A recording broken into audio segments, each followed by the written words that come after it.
कशी झाल्या आमटी फरसाण्याची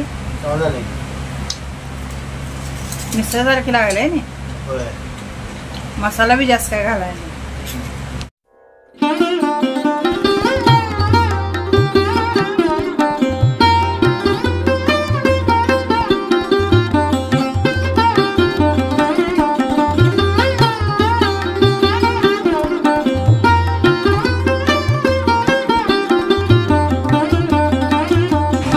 श्री स्वामी समर्थ मैत्रिणींनो, आजच्या व्हिडिओमध्ये तुमचे स्वागत आहे. शुभ सकाळ सर्व ताईंना.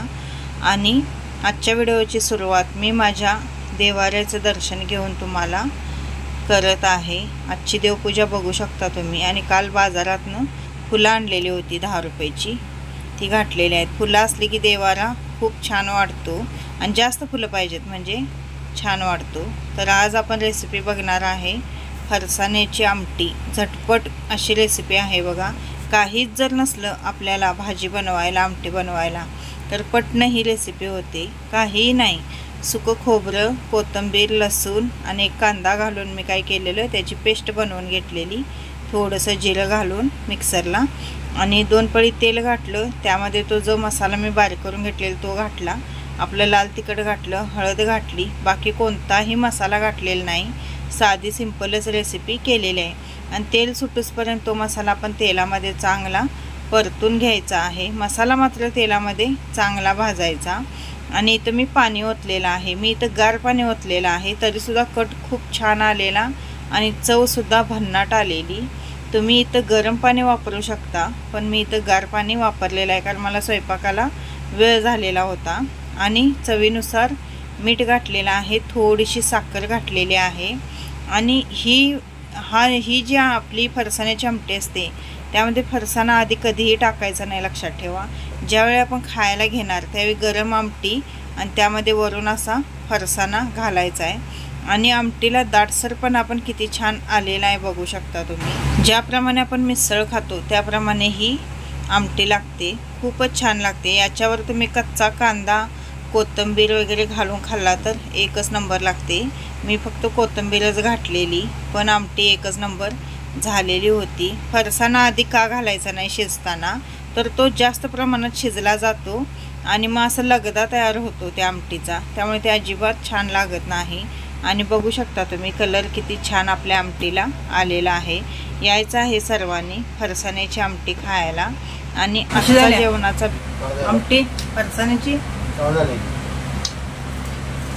मिसळ सारखी लागले ना, मसाला बी जास्त काय घालाय नाही. आणि हे जे ताट आहे ते माझं आहे. मला कच्चा आंबा प्रचंड प्रमाणात आवडतो. बाकीची कोणीही खात नाहीत, पण मी एकटी आंबा खाते. काय करायला? झोपायला. का? झोपते की नाईटला जायचं? नाईटला कामाला जाणार असल्यामुळे ते काय केले तर दुपारी 2 वाजता झोपायला गेले. आणि सगळ्यांनी मिळून आम्ही 10-10 रुपयाच्या कुल्फ्या खाल्लेल्या. आणि याचं काय चाललंय बघा. मुलांचं जीवन हे बरं असतं, कोणतंही टेन्शन नसतं त्यांना. परीक्षा रे, अभ्यास अभ्यास भी उद्या. किती मुलग्याला आमच्या काळजा वेळेला अभ्यासाची आज जेवत नाही. आज रामनवमी समोर संध्याकाळी या लागतंय नाचायला. आणि हे गेलेले आहेत झोपायला. 2-2:30ला गेले आणि 4ला परत आले, कारण दुकानात पण काम होतं. भरपूर दिवस झालं दुकानातलं काम पण उठायला नव्हतं. आणि काल रामनवमी झाली आणि आज आमच्या इथे हे राम मंदिर आहे, तर आज मिरवणूक आहे. दरवर्षी अशी मिरवणूक असते मैत्रिणींनो, खूप भव्य दिव्य अशी मिरवणूक असते. काही लोक तर अयोध्येहून सुद्धा आलेली. ही लोक आहेत ती अयोध्येचीच आहेत आणि ही इथं आरती करणार आहेत आता.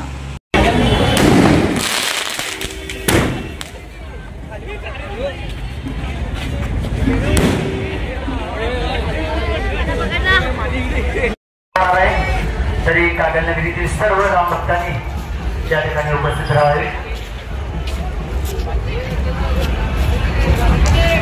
सकल हिंदू समाज रामनवमी उत्सव आयोजन कमिटी कागल यांच्या वतीने भव्य शोभा आरती सोहळा या ठिकाणी थोड्याच वेळात सुरू होणार आहे. तरी सर्व भक्तांनी या ठिकाणी उपस्थित राहून कार्यक्रमाची शोभा वाढवायची आहे. जय श्रीराम. खूप छान कार्यक्रम करतात कागलमध्ये आमच्या रामनवमीचा. तुम्हाला मी व्हिडिओच्या माध्यमातून सगळं पूर्ण दाखवत आहे की मिरवणूक कशी होती, काय होती आणि काय काय होतं मिरवणुकीमध्ये. थोडक्यात मी शूटिंग केलेलं आहे आणि तुम्हाला दाखवत आहे. चंद्र बघू शकता तुम्ही आकाशात कसा दिसत आहे. श्री तर मला वाटतं दुपारपासून तिथंच होता. तो आला संध्याकाळी 9-9:30 वाजता घरी आला.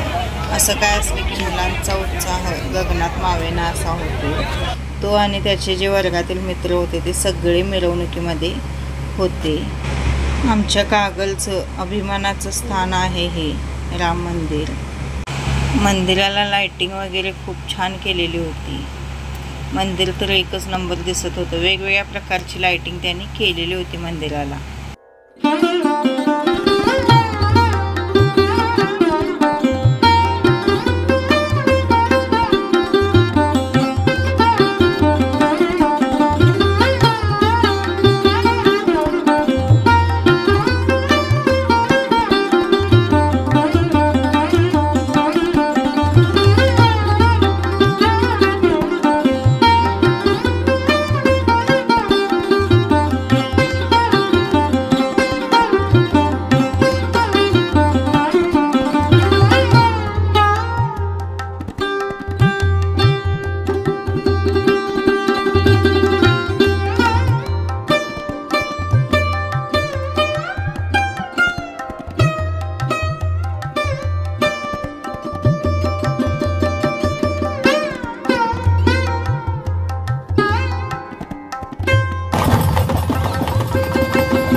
काहीतरी खाऊ वाटाले.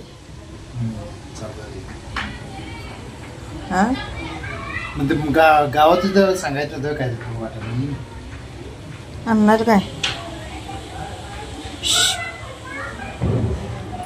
तवा वाटायला नव्हतो, आत्ता वाटायला. हा आणणार काय आणू सांग. फरसाण आणा, आमटी करूया फरसाणाची.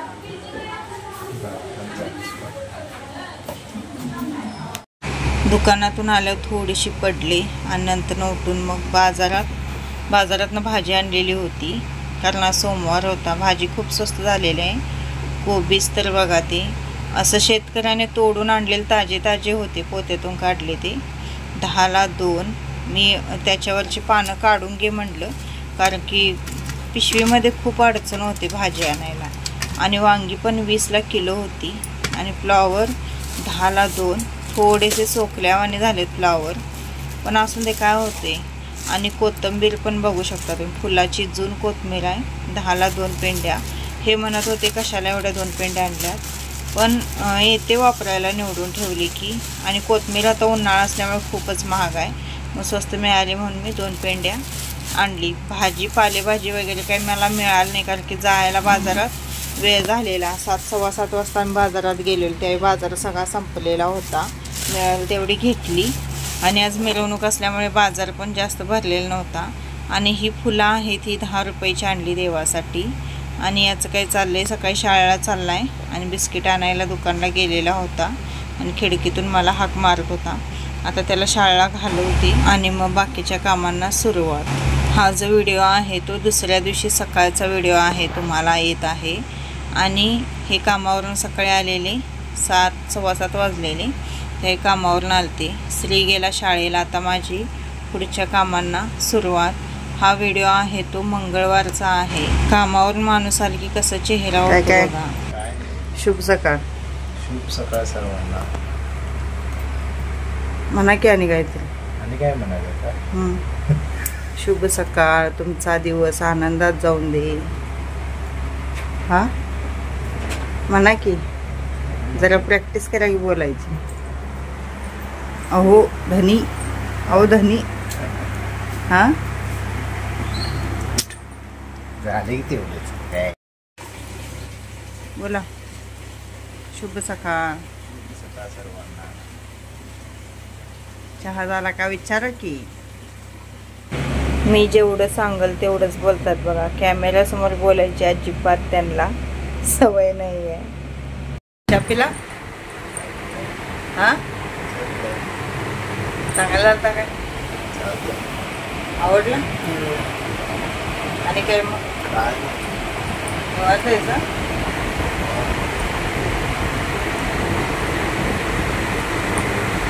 आता काय झोपणार? जाणार आहेस ना संसार.